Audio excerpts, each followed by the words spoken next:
On the outskirts of a small New England town stood an old house known as the Whispering House. None of the locals dared enter it. As rumors said, the house's walls whispered the secrets of its former owners. Mia, an architecture student, arrived in the town to research historic buildings for her thesis. When she heard about the Whispering House, her curiosity grew. The old Victorian mansion seemed like a perfect example of the era's architecture, and she persuaded the house's owner, an elderly man named Mr. Graves, to let her inside. As soon as Mia stepped through the door, she felt something strange. The air was thick and cool, despite the bright sunlight outside. The floorboards creaked underfoot, and faint rustling sounds came from the walls, as if someone was whispering behind thin partitions. Mr. Graves warned her, "Listen to the walls, but don't answer. And don't stay here after sunset." Mia dismissed his words as local superstition and began her work. She took notes and photographs, examining the intricate wallpaper, ornate moldings, and cracked wooden banisters. But the farther she ventured, the stronger her sense of being watched became. In one of the bedrooms, as she pressed her ear to the wall, Mia heard a whisper.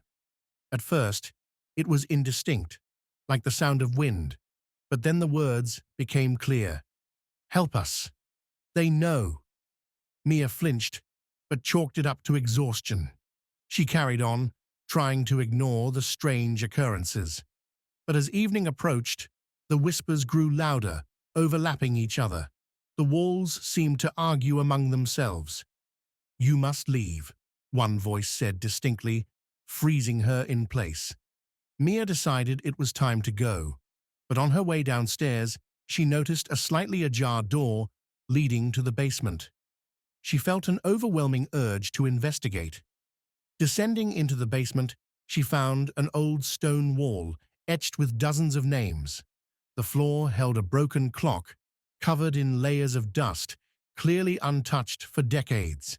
But as Mia stepped closer, the clock suddenly began ticking. The whispers grew into screams. "Don't you dare touch it!"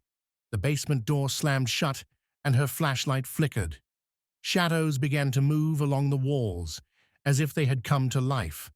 One voice, louder than the rest, hissed, "You're not here by accident. They're coming for you." Summoning her last reserves of strength, Mia rammed the door with her shoulder and burst out, escaping just as the sun dipped below the horizon. Later, she tried to find records about the house. She discovered that every previous owner had mysteriously disappeared, and their names matched those she had seen carved into the basement wall. Mia never returned to the house, but sometimes, late at night, she swears she hears whispers, now in her own home.